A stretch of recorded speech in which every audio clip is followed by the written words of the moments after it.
it should be. You are listening to Slap Radio. Welcome back to Slap Radio, and as I promised, we have our special guest in the house.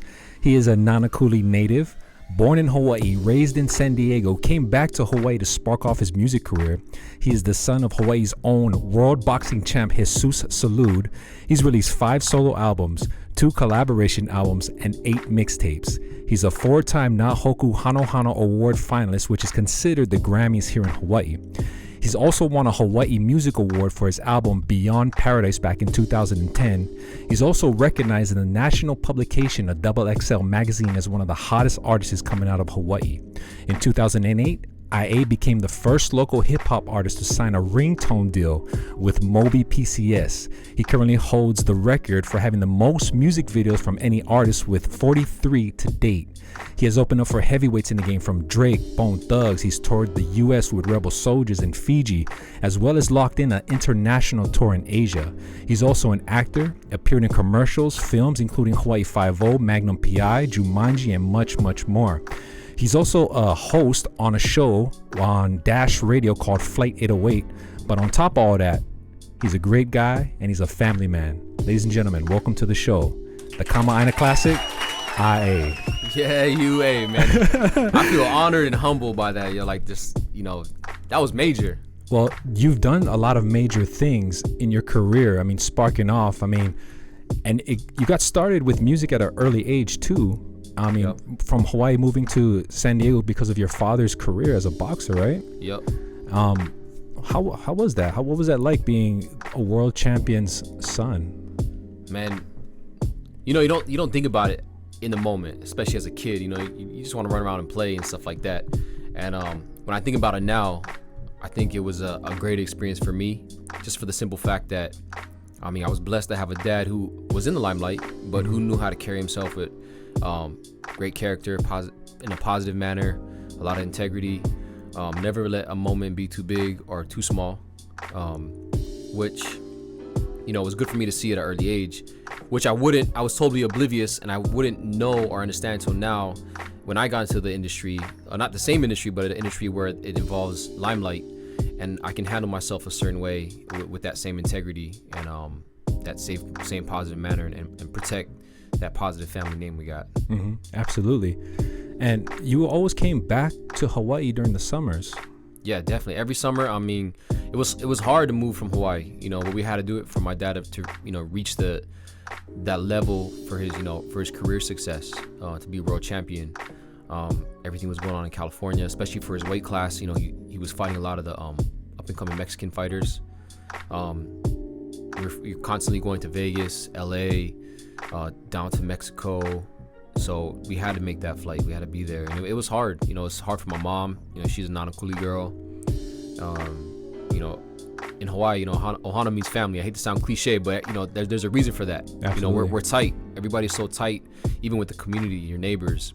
So leaving Hawaii was such a hard thing, but luckily we're in a position that we could fly back every summer, or sometime, whether it may be the summer or Christmas time, and visit family, and we still had that connection, that physical connection, because at that time we didn't have like the FaceTiming and social media and stuff like that. So yeah, absolutely. And you got into music in San Diego too, right? Yeah, I was really influenced like early. My mom I have a young parents, and my mom was always a trendy one. And her biggest thing was connecting with us was, listening to music, whether it be in the house on Sundays, cleaning up, in the car. She loved to, embarrass us and sing to us super loud with the windows down. And it was like, of course, it had the Michael Jackson, Prince, but she was, into like the 80s pop vibe, 80s, 90s pop, of course, the Jets. Polynesian group as well. There you go, Polynesians. The Jets, Jody Watley, Lisa. Mariah Carey, Whitney Houston, and stuff like that. That sound, that two-step boogie kind of thing. Mm-hmm. And that was just our thing. Our connection as a family, especially to our mom. That was our thing every Sunday. Listen to music and clean the house. And then fast forward to later on, middle school, high school is when I really got into like hip hop and doing my own music. So you got introduced to hip hop from your uncle? Yeah, so I got, crazy thing is, my uncle was a rapper too in high school. Okay. He had a group. They had a wild name. It was Taste Buds of Truth, Okay. and they were on that like Rex and Effect kind of vibe. You know, Rump Shaker kind of like that 90s party vibe. Yeah. And they were blessed to get an opportunity to audition for House Party 4.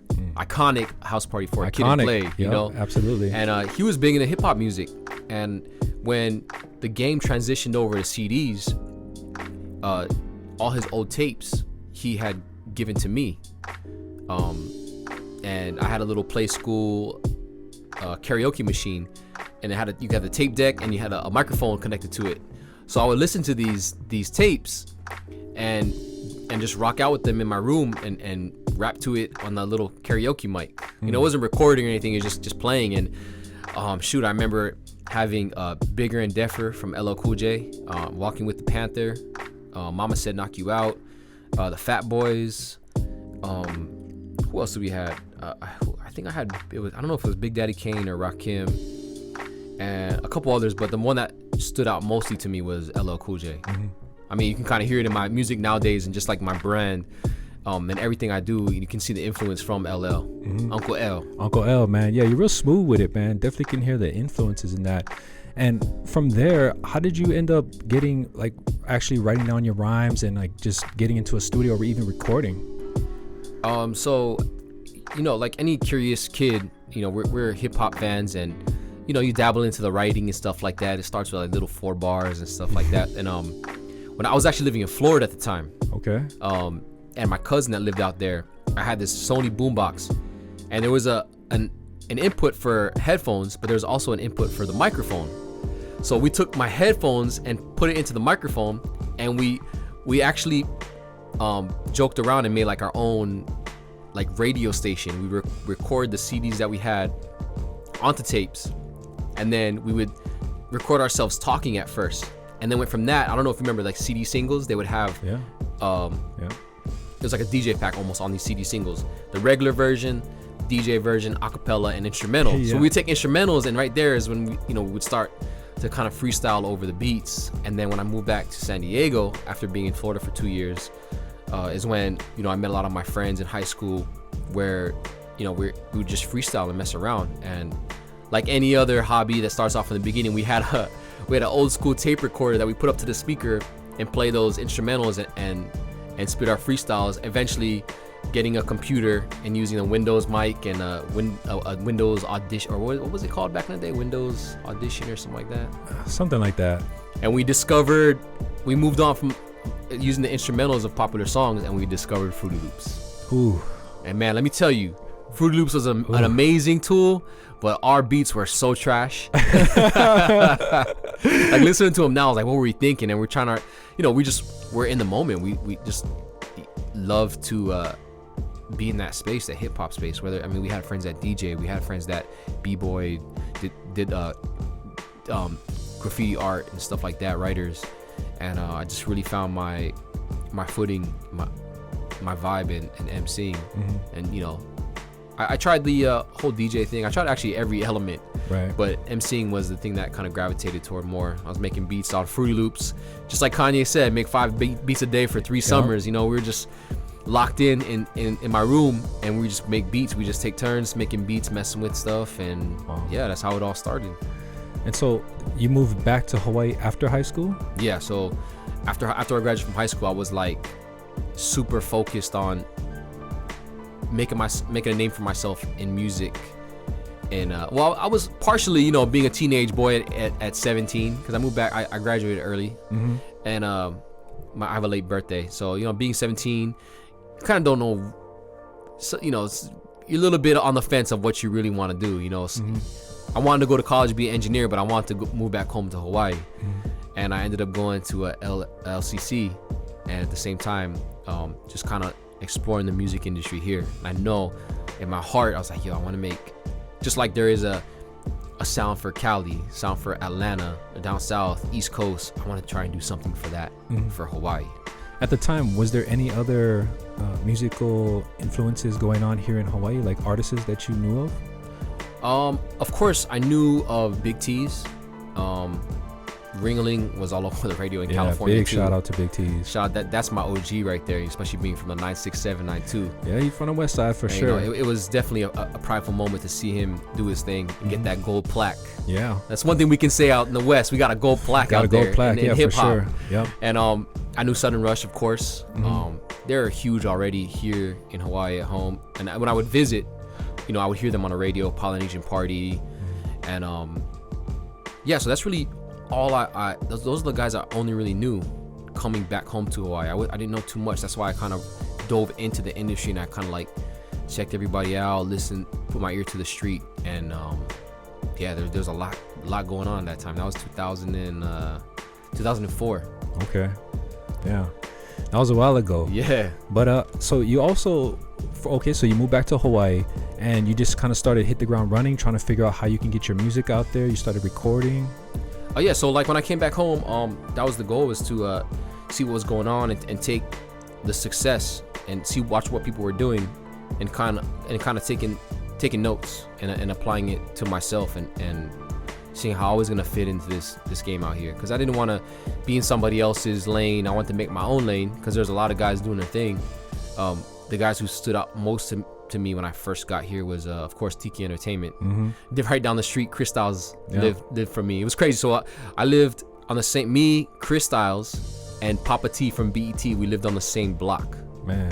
So it was wild to see, because BET was like blowing up. They had trusted me on the all over the radio. They're doing like the Waikiki Shell shows and stuff like that. And Chris Styles, Tiki had a crazy street team. Yeah. And stuff like that. So I saw that firsthand. You know what I mean? And so I was just watching everybody, and I slowly got into the studio. Found a home at Exclusive Music Studios, and I don't know if they're there anymore. Same place that local rock band 8250 records at. Oh, okay. There's a lot of history in that spot. Yeah, shout out to 8250, man. And yeah, just started recording like mixtape tracks and stuff. Now, speaking of you guys all living on the same street, you actually broke out with a record with BET. Yeah. With your beat. Yeah. Off Fruity Loops. Off Fruity Loops, right? Okay, so it comes full circle, right? And for people who don't know what Fruity Loops is, it's this. How would you explain it? You're a producer, because you guys use Fruity Loops too, correct? Yeah, absolutely. It's just it's a program that you could just make your beats on. It's like there's a step sequencer. Yeah. And we can put in your blocks, and it'll be the kick in the hat and the snare. That's what you were doing? Exactly. That's basically what it was, man. And Papa T, you know, he saw me grinding on my level. You know, I was just doing whatever I could in that small space of mixtapes and just recording over like my beats. And then finally Papa T, you know, was like, hey, we'll do a song with you. You know what I mean? Reached out and wrote the song, The Island Sound, right there in his garage. Me, him, and JD were sitting there. We penned it right there. Wow. That still blows my mind to this day, because they're like red hot. They were super hot, and they gave me the opportunity and the blessing to have them on a song, my first official single. Mm-hmm. You did shows with them too? Yeah, so we did Birthday Bash. We did Fiji had this company with the big homie Giz, and they did these big shows for South Pack. Yep. Called South Pack at Aloha Tower at Don Ho's at the time. And I just did a bunch of shows with BT from Ala Moana Center Stage to tailgating parties at the UH football games. It was a crazy experience. You know, they took me everywhere with them, and it was definitely helped me step in the game the right way. Absolutely. And getting that cosign, because those are at the time, they're huge. They're still huge to this day. Yep. Big musical influence, you know, from the reggae to singing and all that stuff. Yeah, absolutely. So shout out to Papa T and JD. Yo, much love to them. Big shout out. Yeah. So from there, I mean, you just kept your grind going, and you really started releasing a lot of the albums and performing on big stages. You connected with big acts. I mean, you're performing also at Aloha Tower not Aloha Tower, but the Shell, the Waikiki Shell. Yeah, Waikiki Shell, man. Just to be with on Ray Jr. With Ray Jr. Then you started connecting with all Raja. them. Major Raja. Yeah. How'd you get connected with them? Shoot, that's fast forward like another 10 years. You know what I mean? Just doing working with another blazing hot island artist, Jordan T. Yeah. Just coming off a crazy year, introduction year for him. He broke out as a solo star from Maoli, and he had the song Sunset Tonight. And I was retired. We're kind of jumping all around my storyline, but well, I'm sure we'll get into it later. But I kind of, here's the air quotes, retired. Okay. For a moment in time, and I came back and I was able to do a song with Jordan T called Love on This Beach, produced by Jim Hurdle, and it landed the momentum of that song and the impact of that song helped me land on the Major Rager tour. So why did you retire? Shoot, I was grinding super hard for like 5-6 years from 05 when I stepped in the game till about 2011, and I had my 2 kids. At the time I was married, and I just did so much. I felt like, hey, maybe I've hit a ceiling, because I was in this creative space where like I had like these mental blocks, and I thought I was getting this closure that I was done, and I started getting these opportunities in film and TV.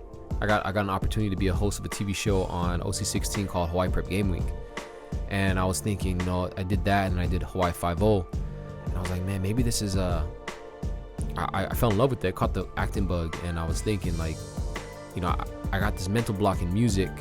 I mean, I love the music, it'll always be there, and I was just thinking, okay, maybe this is my transition. I can still be in the industry, and I can still be creative. It's just a different outlet, And I did the Jay-Z thing, the Black Album. I released Flight 808, which was supposed to be my swan song, my farewell. I mean, I recorded it and I presented it as my final album. That's it, I'm done.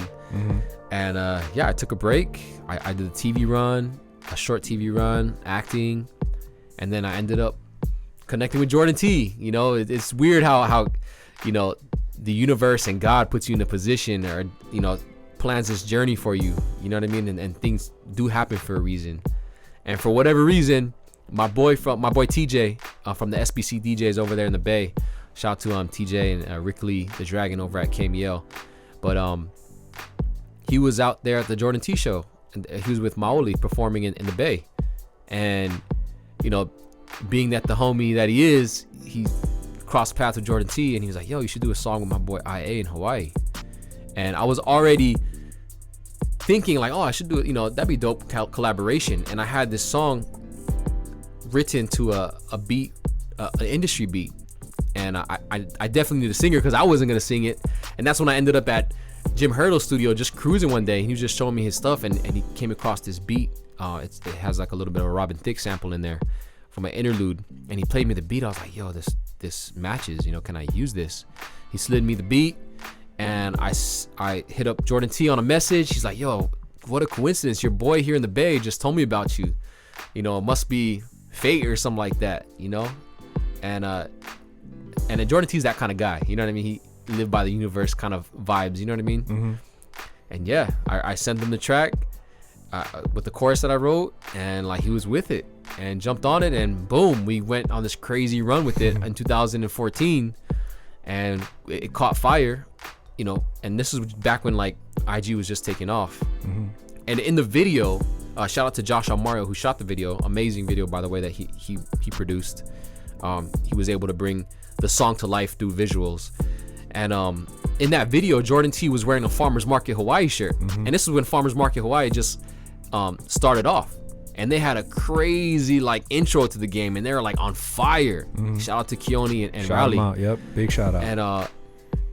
And they saw that Jordan T was wearing the shirt, and they reposted it, and this is where I first saw the initial like how powerful social media was, because they reposted it, and like their following reposted it, and like it just like this crazy wave of engagement and reposts, and I was like tagging, and I was like, whoa, this is nuts. And that was my first glimpse at the power of social media and promotion of social media. And they pretty much helped link us up with Ray Jr. Through them and actually Dr. Wiz. And Ray gave me the opportunity to jump on tour with them. Amazing. Speaking of Dr. Wiz, he did your artwork too. Yeah, man, he played a huge role in my career early on. He gave me the time of day, which I I owe a lot to him for giving me that time of day, because that led to me being a part of the This and That management, introduced me to Cutmaster Spaz and a whole gang of information and knowledge that they put me on, Dr. Wiz and Spaz. And he pretty much did my logo right here, like, the logo, branded me, did all my first 4 albums, did all the branding for me, the looks, the artwork and everything. And he definitely put me on another level. You know what I mean? So shout out to Dr. Wiz, Erwin Barakal. Big shout out. And speaking of IA, you have an interesting story about your name and how you got the IA name. Well, first we know what it stands for. Yeah. It's crazy because like when I hear, I come across people. Oh, sorry. I come across and I meet people and they always ask, what does IA stand for? And I love to ask like, oh, what do you think it stands for? You know what I mean? Because I get a lot of wild guesses, you know what I mean? Yeah. The funniest one though, I gotta say, I was on the Big Island and I was touring out there with the Angry Locals, okay? And there was a local brought over there, I believe it was Kona, and homie was all bus, and he was just cruising with us outside, and he's talking story, and then he finally looks over me and was like, bruh, what does IA mean? Cause you know what I was thinking? You're not an Angry Local, so what? You IA is solo artist, so what is IA? I'm alone. Bro, I was dying, man. I couldn't believe it. That was probably the best guess I've ever gotten, because I've gotten like Island Assassin and Ilocano American or something crazy. People are always giving me crazy answers, but it's actually an acronym for my 2 kids' names, Isaiah and Aaliyah. So I wanted to give myself a name that was close to me, close to my heart. My 2 biggest inspirations, my 2 kids. Right. You also had a name generator too. Yeah. Oh, it's okay. So you know the story. You know you go. That's how I know we go way back, Wes. Because all right. So back in high school, it's funny how, and then I'm gonna go back to it. Like the world, God works and the universe works in mysterious ways, and things happen for a reason. Because when I was in high school, we were big fans of Wu-Tang, and my boy Carl found this thing called Wu Name Generator. And it's actually the same way that Donald Glover, Childish Gambino, got his name. So what you would do is you go to WuName.com, and I don't even know if it's still up. That'd be crazy if it was still up. Yeah. You put your actual name in there, and you press generate, and I think it was created by the RZA, and it would give you a Wu-Tang name. And so I put my name in, and it came out Inebriated Assassin. So I'm like, yo, that's crazy. Inebriated, I looked up, I didn't know what an inebriated meant at the time. Yeah. Inebriated, of course, means drunk. So I'm like, oh, drunk assassin. And it sounds kind of Wu-Tang-ish too. Like, yo, because I mean, look at Donald Glover's name. He got his name the same way, Childish Gambino. Right. And so I shortened it to IA back in the day. And then coincidentally, I ended up naming my kids I and A. So it all worked out. I didn't do it intentionally to fit my rap name. Yeah. Because, me and my kid's mom at the time, we had our heart set on Isaiah. And my daughter's name was Aaliyah because my sister was such a, shout out to my sister too, DJ Pina. Big shout out. She was so in love and inspired by Aaliyah, the singer. And, I loved her too. I had a crush on her. We all did.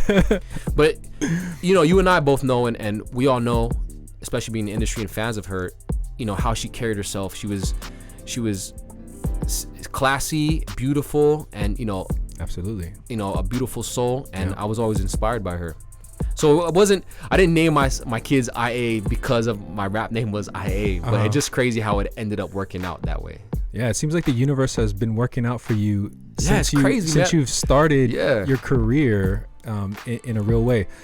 We'll be right back. We're gonna come back. We got IA, the Kama Aina Classic, in the house.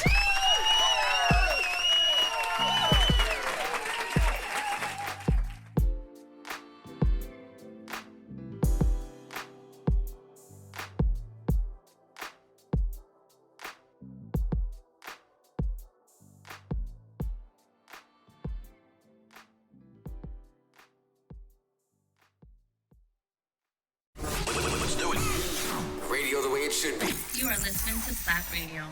Welcome back to Slap Radio, and we are here with the Kama Aina Classic in the house right now. Yes, sir. Shout out to the studio audience. And don't worry, they're all wearing masks, everybody. Yeah, we're social distancing over here. So last time we were talking about basically your upcoming and your come up from the time that you started up until the Jordan T record. So basically after that you had more records that came out, especially with Zubland record that came out. So that song is very hits close to home because Zubland is actually a beach in beach in Nanakuli. Nanakuli. Yep. And just because I want to make sure this story is told right. Absolutely. So Zubland is a beach in Nanakuli. It's the first beach you come up to on the left, right when you pass Black Rock. And Zubland, if you Google it, there's two different ways that it's spelt. The way we name the song, it's Zubland, Okay. Zubland. The beach is actually named Zablan, Zablan, and it's named after the family that lived right there on the corner, the Zablan family. And back in the day, my grandma told me this story. Back in the day, living in Nanakuli, that's how they would name everything. They would name it. The kids would name the different spots right there in Nanakuli. So they called it Zubland, that beach right there, because the family's name was Zablan. So they said, pigeon slang, like put a little style on it. Oh, Zubland, you know what I mean? And then that's the same thing they did with Flats, with Black Rock, with Marlene's. We got some extra studio audience getting hyped. Extra. But yeah, we got Marlene's, Tunnels. Tunnels were unfortunately they call Mermaid's Caves, which makes me want to throw up every time I hear it. So it's not called Mermaid Caves. All you guys trying to tag that place, it's called Tunnels. Sorry for getting a little wild there, but yeah. So it's called Zubland. Originally, it was spelt the way the family's last name is spelt, Zablan. And when I came down, like we said earlier, when I came down every summer, my grandma lived right there around the corner, across from the Zablans, and we would every day wake up and walk straight down to the beach. We literally were like 20 feet away from the beach, and that's pretty much where I grew up. And I wrote that song being at Zubland and watching my kids and just being out there at Zubland playing. And I was listening to Arrested Development's Tennessee. I'll never forget. And I caught a vibe from that song. And I had no beat, nothing like that. And I just wrote the chorus. I know a place you ain't gotta worry about anything. And if you listen to the song, you can kind of feel a little bit of the Arrested Development kind of vibe, that whole vibe they had. And I just wrote it off the strength and inspiration of Zubland and what it meant to me growing up. And what was the original question? I'm sorry. How I got the name, or how the... No, you were talking about how the song happened, and you were talking about basically the name of it and the story behind that. Oh yeah, so okay, I got you. Sorry, I went off track a little bit, but yeah, so I wrote the song being at the beach, listening to Arrested Development, Tennessee, and just being inspired by my kids playing out there and my family playing out there, and knowing that this is the beach I came to every summer and that we were pretty much raised at. So I had the lyrics written. I never really had a beat for it. I ended up finding a beat for it, and I was in the process of making a EP with my boy Hakuman. Shout out to him. Big shout out. And he chose the beat in which I actually wrote Zubland 2, and it ended up being The Weeknd. And I was like, he wanted the beat, and he's like, yo, I got a song for it, and I just let it ride. I was like, I'll find another beat for it. But before we used that though, we made The Weeknd. I told you the story before, you in drama. And the crazy thing is that Zubland was originally written for, I wrote it, but I actually had intentions of putting a certain island artist on it. A lot of people don't know. And I know you could kind of tripping out. I told you a story about this before. I originally wrote that. I didn't write the song for this person, but my intentions were, with the beat I originally had that Hakuman ended up taking, my intentions were to get Sammy Johnson to do the chorus. And when Hakuman took that beat and we used it for another song, I never really thought of it again, and it kind of, I kept it tucked away, just the chorus. And I never really I thought I could hear Sammy Johnson singing that. Shout out to Sammy Johnson, from over there in New Zealand. Incredible island singer. And yeah, so after Hakuman did that, I kind of, the song stayed tucked away. I had it in my heart that Zubland will come out when it's supposed to. Fast forward, I end up meeting this guy named Wilsta through my boy DJ Green. Wilsta's from Australia. Big producer too. Yeah, big producer. Produces for DJ Mustard, DJ Snake. He's a crazy resume, and he's a Uso from Australia. And I met him through my boy DJ Green out in Cali, who's a DJ for Dash Radio. Shout out to DJ Green as well. Island Block and Island City. Big shout out. And yeah, so much legs and webs to this story. But so they fly to Hawaii, and Wilsta has this artist named Vili Longi, and he wants to help him break his music out here in Hawaii. So I take him over to iHeart. We visit Big Koa, 939. We get him on the radio, get him an interview. And while Wilsta is here, we're vibing. He says, let's get in the studio. So I was like, oh shoot, let's go in the studio. And in the meantime, I don't really know all of these things, his accolades. But, he's a very modest guy, super humble.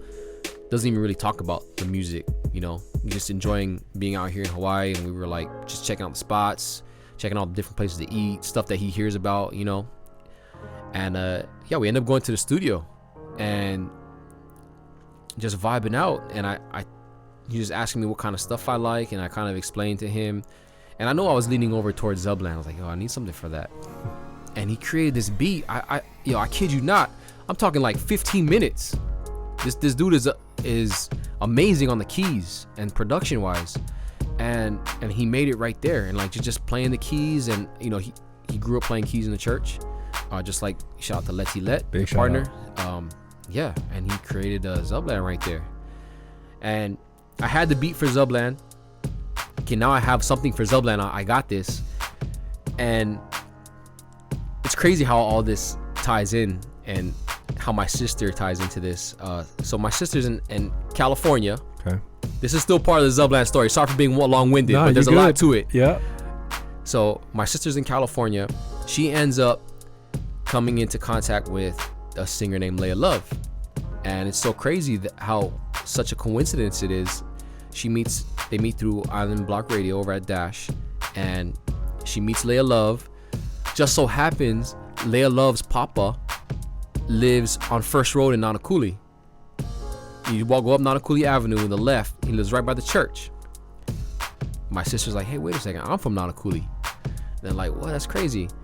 And then I got a brother, and my sister tells her I got a brother named Jordan who does music, and she's like, Leah Love is like, yo, wait a second, I got a brother named Jordan.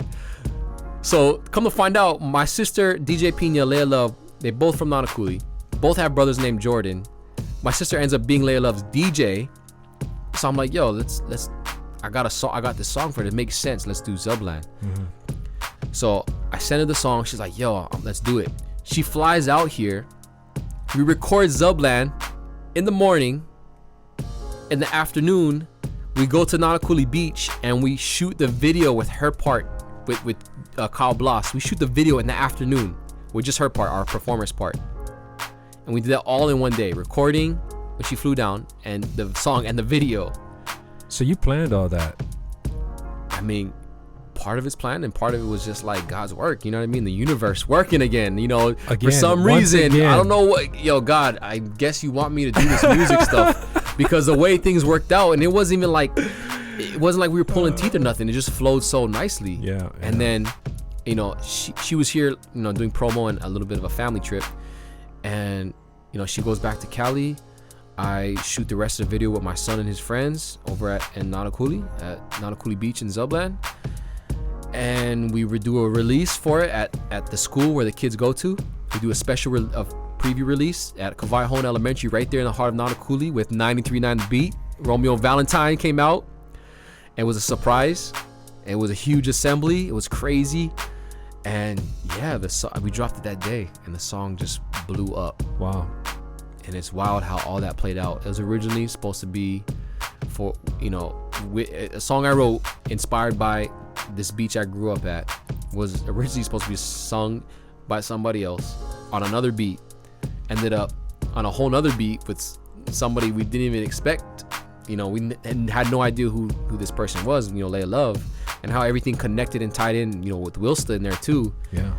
And how it made this amazing impact on I want to say like Hawaii and like the world, because that song took me around the world. That song took me on tour to Asia, took me to the West Coast. Yeah, that's amazing. And Asia, let's talk about Asia. When you were out there, what was it like? Man, yo, people don't understand. Like, yo, Hawaii, people in Hawaii, listen, the whole world loves Hawaii. Mm-hmm. You gotta understand that. I mean, right now we're hot right now because, you know, we have The Rock, we have movies like Moana, you know, Lilo and Stitch. Pacific Islanders is getting, you know, love everywhere, not to mention Hawaii in general. But you truly don't, I mean, Bruno Mars, not to mention Bruno Mars too, music-wise.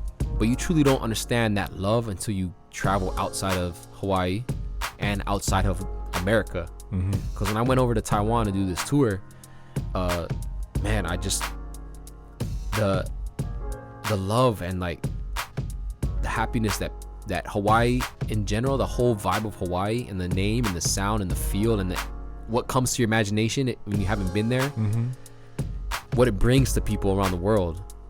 These people that I performed in front of, a lot of them don't speak strong English, and they're over there rocking with me, you know, thousands of people out in the crowd rocking to songs we made about Hawaii.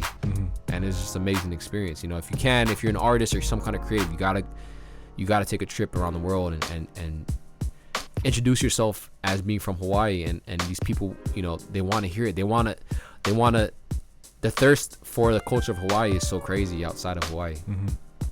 It's pretty amazing. A lot of the records that you've done, so just effortlessly, it just kind of happens.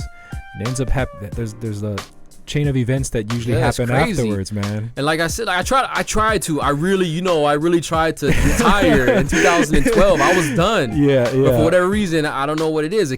Music keeps bringing me back. There's always an opportunity, and now I'm just trying to embrace it the best way I can and take it as I can, you know, with all modesty and humbleness, and help contribute to what we have here, especially the hip hop industry. And that's why I hold it so dear to my heart. And any way I can help other artists here and spread free game. You know, shout out to Kevin Fowler. You know, you know, I was blessed to work with him on my latest project, and just being around him and that idea of free game, you know, and spreading the knowledge, and I'm into that.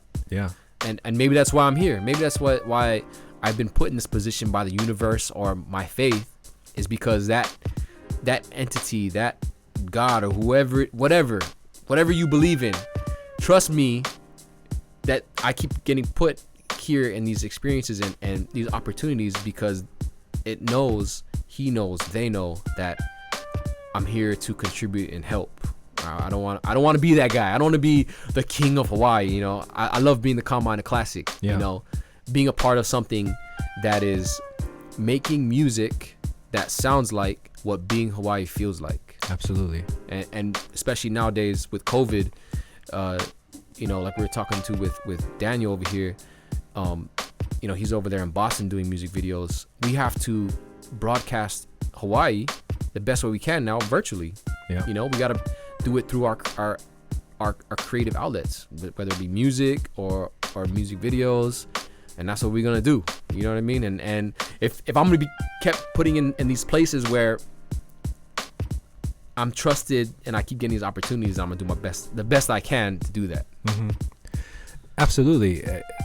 Free game is what it is. And we were talking about Kevin. He did your most recent music video, but before we get into that, you like shoes. You're a sneakerhead. Yeah, you know. You be collected. Yeah, I see you got your threads are always on point. It's always Hawaii based. Of course. Let's talk about that a little bit. How did you get into the shoe game? Man, the sneaker game, I've always been going back to, shout out to my Uncle Costa, the one we talked about earlier, who was a rapper. Yeah. He was also a sneakerhead back in the 80s and 90s. And my cousin Joey, who lives in New York, they were both around the same age, and they were always into sneakers. And you know, I'm inspired by them. Those are the cool uncles and the cool, you know, my cool older cousin. And of course, I was a huge MJ fan. And part of growing up and being part of the hip hop industry, that's goes hand in hand. Sports, fashion, and you weren't really cool or fly unless you had the kicks. You know what I mean? And even playing basketball growing up, you played ball. I did. You felt a little different. You felt a different way with some Jordans on, or some foam posits, or something crazy. It's like a cape. It's like wearing a cape. Yeah. When Spike Lee said it must be the shoes, that definitely resonated in our minds that we could ball like MJ if we wore the shoes, or absolutely, and it was also part of the hip hop culture, looking fly, and that was a thing, rocking the Air Jordans, the Air Force Ones, and I just always been a fan. And when I got my own money, and starting like in high school is when I started collecting like heavy. I was able to use all my birthday money, Christmas money, and my mom and dad would buy me my one pair of expensive shoes for Christmas every year. That was like my gift, and yeah, just always been part of this the sneaker culture and the sneaker game, and been able to match it with the local clothes, like local brands that I've been able to support. Absolutely. And just like in your most recent video with Zubland, okay, just like your most recent video with Zubland, but we'll get to that in just a moment. We're going to take a break right now, but when we come back, we're going to get into some Zubland and what he has planned for the future. Ladies and gentlemen, we have the Kama Aina Classic.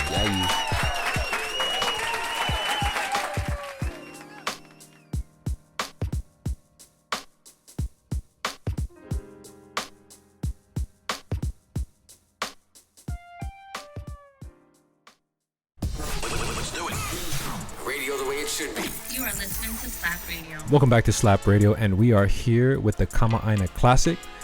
We're talking about your music video.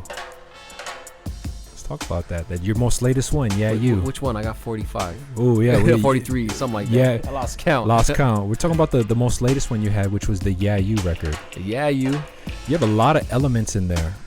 I mean, you have Clown in 808 in there. Shout out to Easton. Shout out to that. So let's start with that. How'd you connect with him? How'd you guys come up with the idea to have him on with Kai Media as well too? Shout him out. Yeah, man. Shout out to Kai Media, Kelly Grace. Man, I don't even know. All I know is that for years, I've been trying to somehow get a sit down and conversation with Kelly Grace. So for him to give me the time of day, he's a busy guy. He just got off in 2019. He worked with DaBaby to do his music video over here. He's like a quiet assassin, I guess, if that's the right way to describe it. He's very modest, very like behind the scenes. He's not flashy, but man, he's an assassin behind that lens. The way he cuts through that film, and like I said, I don't know, man. I mean, for whatever reason, the universe again has God's ways of working, and put me in position to have a sit down with Kelly Grace. And I remember we sat inside at over this bagel shop next to his wife's pet grooming store in Kalihi, and we just talked story for a little while. And you know how it is, where you from, who's your family, and come to find out, I'm friends with his cousin, and we just connected on a personal level. And this is like talking to like for an hour before I even had an idea, but before that, Yeah You was actually, if you listen to the verses, what I was trying to depict and what I'm trying to paint in the song is the Yeah You is this fictional place that, I mean, not to mention is like a hype type of thing. Like this, it's like I talked to my boy Raymond T in San Diego today, and Yeah You is like Hawaii's version of, like, as a Mexican would say, orale. You know what I mean? Anything that you do where you're hyping somebody up, like, okay, get it. Like for us, it's like, yeah, you. And Yeah You, the how I came up with the concept of Yeah You, just the song in general, is it's like this fictional getaway for the people, everyday person in Hawaii. So if you hear the first verse, okay, listen to the lyrics. It's about a single mom who, she's trying to get her life right, trying to get her life on track, do the right thing by her child, working, multiple jobs, But you know, in working so hard, and her homegirls see that, you know, they're trying to offer this escape, like, let's get out, you know, just get out, you know. We're not trying to look for a new man, or not trying to like go crazy, but we're just trying to enjoy ourselves. You know, that's the yeah you for them. You know, verse 2, from a male's perspective, you know, brother's working hard, you know, he didn't go to college, so he's got to swing a hammer, you know, he's got dirty vests, I say in the song, dirty vest life. You know what I mean? You know, he's got to work a labor job because he didn't go to college, but you know, he works really hard for his money, you know, which a lot of us do here. You know, a lot of us do, you know, get dirty to for a living. Yeah, you know absolutely. what I mean? We work multiple jobs, exactly what I say in the song. And that second verse is from a male's perspective of that lifestyle, and it's the boys hitting them up, like offering the escape, and that is the yeah you. Originally, the yeah you music video, what I wanted it to be was this underground place where these people, the everyday local person, can go and get away from all that. And it was supposed to be this big dance party and just let loose, you know, and have a good time. There's nobody cares what you're wearing, how cool you are, or your status, social status. Anybody can come and you just boogie. Listen to the song, the beat. It's about getting down, you know, and enjoying life. And boom, COVID hits. Yeah. So, you know, I'm talking to Killy Grace, and, you know, we can't use that concept anymore, you know. And he pitches to me the idea, or he's like, yo, when I heard the song, all I could think about is Ghost Town DJ's My Boo. You know, at night, I think, and just that the beat, the way it is, I'm like, oh yeah. And then we start talking retro, vintage. Look, we should shoot it somewhere outside. We got to be outside because of COVID. Somewhere iconic. What's more iconic than Rainbows Driving? You know what I mean? And that sign, that light is so iconic. You know, people know that. Yeah. What's one of the first stops, or one of the first places that people who visit Hawaii want to go? You know, Rainbows Driving. Yeah.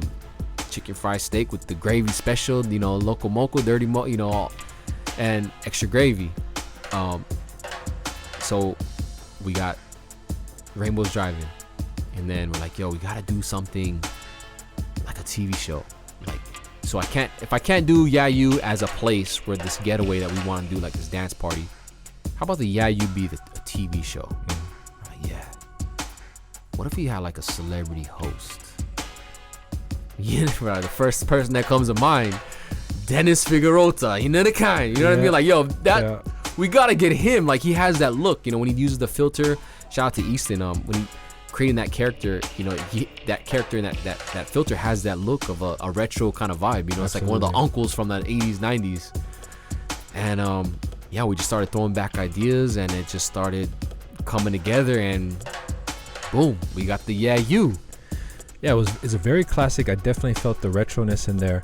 And just to kind of secure the Rainbows Drive-In, you always have iconic places dating back. You know, the last video you had the Aloha Stadium. Yep, exactly. You know, for you, it's like location. That's what it is. You know what it is, man? Yo, Hawaii artists, we gotta stop making these visuals that make us look like we're not from here. Yeah. You gotta understand, people come from all over the world to use our backdrops. Yeah. Kanye West with Amazing. I can name a gang of people. Nicki Minaj with Starships. Like, all these people come to Hawaii. They want to use our backdrops. All right. And I understand that certain songs call for certain looks, but we provide here something unique in Hawaii. You can go from the mountain to the ocean. You can go from the beach to the snow at Mauna Kea. You can go from the country to the city in Honolulu. You know what I mean? Yeah. So, like, that's my biggest thing is, like you said, location. And shout out to Chris Ivamora, who is I believe a second or third generation owner of Rainbows. I'm not sure if I got that right, but I believe it's his grandpa who was the original owner. Big shout out. And man, like, he was all for it. You know, I reached out to him. Kili just so happened to have done something over there, and he gave me the name, and I reached out to him, and he like reached out back to me immediately and understood the vision and what we were trying to do, and he was into it, and he gave us the blessing of being able to shoot over there. You also had lowriders. You had a dance crew. What lowrider crew was that? Hey, that right there is Killy Grace, his magic, because he's into cars. He's part of Traditions Car Club. He was able to bring out, get his boy Terry Infante to bring out his Impala, and his boy Brandon, is it Kajitani, who brought out his Mazda B2200 mini truck, which is crazy because I haven't seen one of those in a long time. Yeah. Not to mention, like, those were so hot over here in the 80s. I had to go like look back and do my research and like how crazy the scene was for that. And yeah, man, it came through big time and added a amazing element to the film. And you know, people don't realize that that's part of our culture here too, is cars. You know, people here in Hawaii in general, we love cars, whether it be lifted trucks to the lowriders, you know? Yeah, absolutely.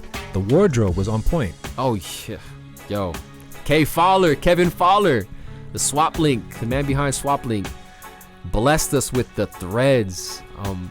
You know, with that conversation I had with Killy Grace, you know, and doing it retro, vintage.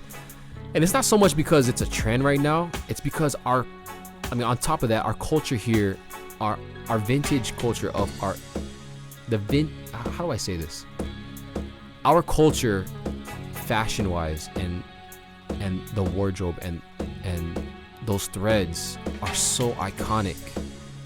And even going back to the University of Hawaii, like those jerseys and those jackets and the wears is so iconic. That was a way to give back and keep the culture in it and to broadcast that, because there's so much history behind it. Even like feeling the threads, like that basketball jersey I was wearing is game worn. You know what I mean? That jacket that Kaylin was wearing, who's the female lead in that, you know, was part of the baseball team from I believe the 80s, or I gotta get the facts straight. You know, I gotta talk to my boy Kevin, but that's real, you know, real stuff we're using, real threads. It's Absolutely. Not replicas. It's not, and we just wanted to honor that. And you know, Kevin Fowler was able to bless us with the opportunity to use some of those threads, even the hats, and then to follow up with that in the scene we're in the studio, where me and DJ Tech, that shirt that I was wearing was actually my grandpa's. Wow. And that jacket is my grandpa's. Wow. So there's so much history just alone with the wardrobe and the fashion of the film. Yeah, it was correct. You know, everything that you had was correct, dating to a certain time that you were going for. You also had an amazing dance crew that's in there. Yeah, shout out to Treasure Box Studios, Gem and Future. Man, big shout out. Yo, big shout out to them. They did their thing, the energy they brought. But it's crazy how we linked up. You know, I think it was 2019. My boy Kaneki the Great. Shout out to Kaneki the Great. Big shout out. Hits me up and he's like, yo, I'm at the World of Dance right now. You know, one of the biggest dance competitions that travels a tour. And he's like, yo, somebody's using your song Loco Moco in their routine. I was like, wait, what? For real? Like, nobody hit me up. I mean, which I have no problem against. Anybody can use my music, especially for something like that, especially a local group. So he hits me up and he links me to their pages, and the mom from one of the dancers sent me the video, and I was blown away that they used, you know, I was honored and blown away that they used my song, not to mention Hawaii hip hop, local hip hop. A local group used it for their routine, and they ended up placing third, right behind huge groups like Hyper Squad and I don't know who got second place, but these kids are in high school and they placed up against some of the best crews in the state. Mm-hmm. And I was like, yo, we had this video. I was like, yo, I'm going to reach out. I told Killy Grace, I'm going to reach out to these guys, and I would love to extend the invitation to them if they'd have it and be a part of this video. And they, you know, were excited. They came through.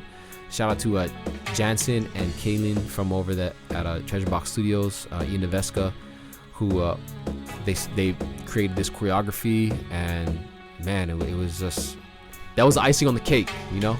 Yeah, it was really well put together. I mean, considering the fact that you have everything Hawaii. You can talk about, you're talking about cars, threads, music, DJ element, location, dancing, everything was there. Dope video, man. Dope video. Thank you, man. We worked really hard to make sure we are always broadcasting Hawaii culture. Yeah, I'm sure the production and just the planning to execute that was, took a while to do. Yeah, it definitely took some time, but everybody was super easy to work with. Everybody was excited to work, and I think during this time of COVID, everything going on, everybody was just so thirsty to create. And I'm glad that this was the platform for us to do it, and we were able to do it safely. Thankfully, nobody caught COVID, or like we did everything safely. Masks were on when cameras were off, and yeah, it all came together so smooth. So if that's just a glimpse of what you're working on, what else can we expect? I know you got more films. And you got more music. What can you reveal to us? What's next on IA's plate? Just know, man. I was just during COVID. I had a lot of stuff written. I had a lot of stuff. Wilsta gave me some beats, and I just lost inspiration. It was a weird time. I think for everybody. Yeah. And then all of a sudden, during COVID, you see people figuring out a way to still be artistic and do stuff. And I ended up going into these locked-in sessions that Osnet had at his studio with a bunch of these young artists. And it was great to be around these young artists, because you and I both know when we first got into the game, it's like that freshman energy. They're just so thirsty just to create and make something. And I caught a vibe from that during summertime, and it just lit this flame in my soul, my heart. I was like, yo. And the way they were, inspired by us, guys who've been in the game, and it just lit this flame. And I went in the studio for a couple weeks with Bobby, and Bobby over at Audio Ethics. Shout out to Bobby. And we did about like 10 to 12 songs. I just caught this inspiration, and now I'm ready, and I have a lot of things in store, whether it, to continue this pace. When I was doing Zubland, because of the impact that it had, I toured with the song and everything, but I didn't have too much music. I had Hard to Beat, what we shot in Aloha Stadium. That was like my victory lap from that year, end of 2019, going into the beginning of 2020. COVID really messed up the promotion of that, because we were really trying to go to a whole rollout that was going to roll out into all these other songs. But now that I have these songs ready, and I have this new momentum, and almost like a new fresh start, just know that it's not just gonna be one song a year type of thing. It's gonna be. I'm not gonna do an album. Boy, don't hold me to it. I don't know what's going on. I just have a lot of music. Okay. And I want to present it the best way possible. That goes back to the new motto that I've officially found. And I'm gonna continue to push, which is music that sounds like what being Hawaii feels like. And going into that, whether it's the film, like you said, the locations, everything, every aspect.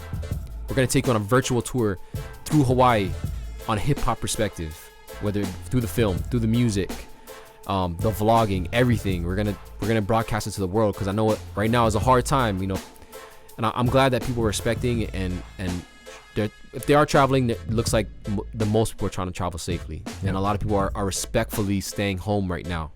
And we appreciate that, being out here in Hawaii, because we're trying to protect our kupunas, but yeah, man, so that's what we're gonna do. We're gonna take the world on a virtual vacation through the music.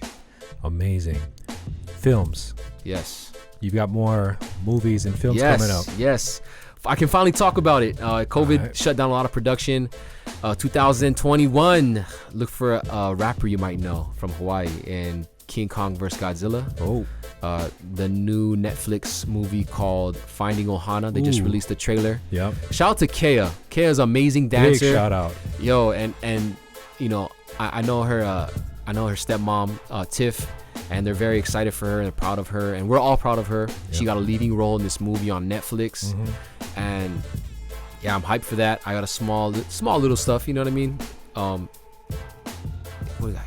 There's a lot of stuff going on. I got those two commercials. We got Hawaii Self-Storage coming out. Okay. Shout out to 49er and Ia, who had just included me, my daughter, my niece in their latest promo commercial. So Big yeah, shout man, out. we're hitting the ground running in 2021. Yeah, and I'm you're doing my working. best.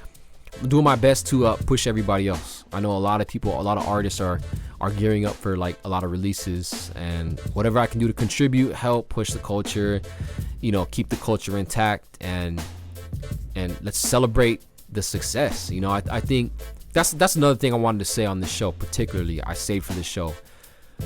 I know a lot of people when Hawaii hip hop comes up, I know a lot of people say, or a lot of times the topic of conversation is, what has Hawaii hip hop done? Like what they always talk about, we haven't made it yet. We haven't made it yet. I want to change that narrative. From here on out, let's celebrate the success, because with those if we can celebrate that success, we can celebrate what's to come too, and it'll motivate us to have these new accolades. Because in that success, I mean, we know there's a gold plaque in there. There's 500,000 copies sold. Shout out to Absolutely. Big T's, my OG. Big shout out. Shout out to Sudden Rush. These guys Big shout out. ruled the radio at one point. They were on the verge of signing a major label deal. They're on Nickelodeon. You know what I mean? They're about to blow up. That's a success. The Source came over here and covered Hawaii hip hop. Absolutely. I mean, I don't want to name the names who were in there because I don't want to forget anybody. But Drama, I don't know if you remember that The Source came down here. You know, Drama can and vouch for me, and covered a lot of names in there. I was in the XXL magazine. You know, shout out to Taka and Casey, who were when they're at Power 104.3. They gave my names to the XXL writers. You know what I mean? There's a Grammy in there from a producer out here in Hawaii. There's, you know, shout out to Tasho Pierce for getting Big his shout name shout out, you know, by Kanye West. You know what I mean? Like, there's so many. I mean, I can go down. There's a major Rolodex. You know, like there's so much history here, from Tiki to Slap Symphony, Gritty Fitty, Direct Descendants, you know, Angry Locals. There's so much in there. You know, I don't want to forget anybody, but yeah, man. I mean, there's so many wins and success, and so much success in there, from tours to collaborations. You know, For the Life. You know, you're part of your guys' fam, Mushmouth and Slow. Absolutely. You know, the Oos. They were working with Illmind. Illmind is a Grammy award-winning producer who has worked with Jay-Z, Beyonce, Drake on the Moana soundtrack. So people of Hawaii, whether you're in the hip hop industry or not, we're about to celebrate the success that we've had thus far and push more success moving forward. Absolutely. I could name a whole bunch of things, but like, you know, I don't want to forget anything or anybody, but that's just a part of the success that we've had thus far. Absolutely. I want to thank you very much for coming onto the show. How can people get a hold of you? I just launched my brand new website, ia808.net, not .com, .net. On all your social media platforms at IA808. Unless you're on TikTok, it's at I.A.808. I'm new to TikTok still, trying to get my feet wet, but ever since You came out and it blew up with like 50,000 hits on TikTok, I guess I gotta roll with it, huh? Absolutely. Anything else you want to add?